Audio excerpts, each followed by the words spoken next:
Hi, I'm Kevin Wagner, and I'm joined today with Constable Gary O'Brien of the Nanaimo RCMP. Constable O'Brien, thanks very much for joining us. We're glad to be here. We're talking today about scams and frauds and how they can target, in particular, the senior members of our community. What can you tell us more about that topic in general? The frauds and scams we're talking about today, we won't be talking about next year. They'll change. But there's a common theme to all of them. And this is only for you, next 48 hours or 72 hours. But the reality now is some of them are very scary, especially for somebody who's older than the age of 75. If they hear a phone call from somebody who says they're a police officer, they believe them. My parents, they were in their 90s, and if a police officer told them something, they would say, yes, it's correct. Or if they meet someone in person, with a shake of the hand or a look in the eye, they would have believed them. This is what we have to get through. As a police officer, we don't believe anybody. That's how we stay safe. So we stress them, it's okay not to believe it.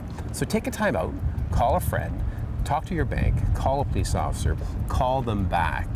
And those are clues that they can use because they tug at the heartstrings. Mm-hmm. Either the Facebook scams now are scary, or the Canadian Revenue Agency scam. It's so bad now that they're saying if you don't pay your fines within an hour, we'll actually blow your house up. So that's very scary. What are some of the steps that the senior members of our community can take to help avoid falling victim to these sorts of scams? You talked about getting the input from others, friends and family, to help gauge whether or not this is something they need to worry about. The other component to the seniors are the shut-ins, the people living on your streets, who sometimes only come out once a week, maybe to look out and collect their mail. Mm-hmm. That's the people we're trying to get through. We work through Parks and Rec, we're working through Blockwatch to talk to these people, because those are the ones who are falling for what we call the lotto scam.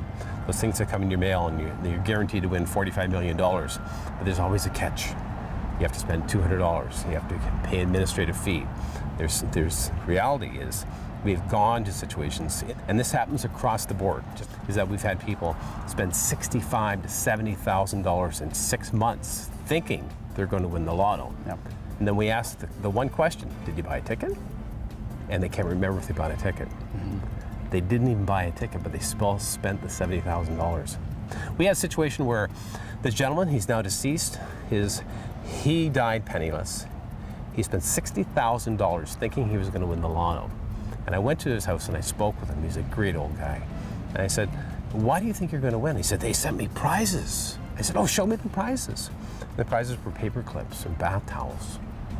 So in his mind, it was something that, okay, I'm on there, I'm going to win, I just have to spend a little bit more money. He had 4 checkbooks in his house. And we looked at them, every day he was spending $200 writing checks, every day. So we went with a local chartered bank and we shut down those checking accounts. Mm-hmm. Unbeknownst to us, he had another one that we didn't know. And we picked up 5 bags of recycling material from these scam lotto companies. Many are based in Australia, United Kingdom, South Asia. He fell for the one in Australia. And I use these when I talk to other people. And I tell this story out of respect for him because you don't want that to happen. He had a lot of money, but he died penniless. There always seems to be a financial component to these scams. You mentioned the CRA scam and the potential for financial punishment, but there's also the potential for financial gain in certain scams. Tell us more about those ones. We talked about using the sniff test. I said, does it sound real? If it sounds too good to be true, it can't be true. Mm-hmm.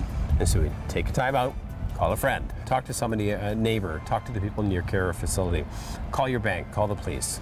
Did you buy a ticket? And they all laugh. And the majority of them haven't bought a ticket. A real lotto, like the 649 or the Lotto Max, is you'll have a ticket and you'll never have to pay a cent. You'll never have to pay taxes on it. That's a legitimate lotto. The ones that are illegal, there's an administrative fee. That's the catch. It's remarkable. It strikes me just how sophisticated these scams have come. You mentioned how there was a personalized Christmas card sent to that gentleman, and it seems there's always a very official badge or a seal of authenticity in these scams that helps people fall victim to these scams even more easily. We've got the Canada Revenue Agency is probably the most active scam that's been being perpetuated on Vancouver Island in the last 2 years. Mm-hmm. And it's gone from receiving an email threatening you, now you receive an email, you're getting a refund.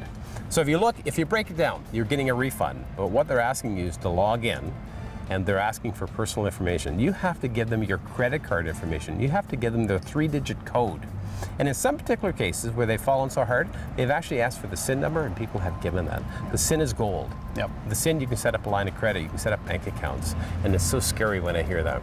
The other thing that's very interesting is when we talk to people, we hear the common things, such as, I'm a smart man, I'm not a dumb woman. He was so nice. He was like my son. I needed the money. I was desperate. It was only one email.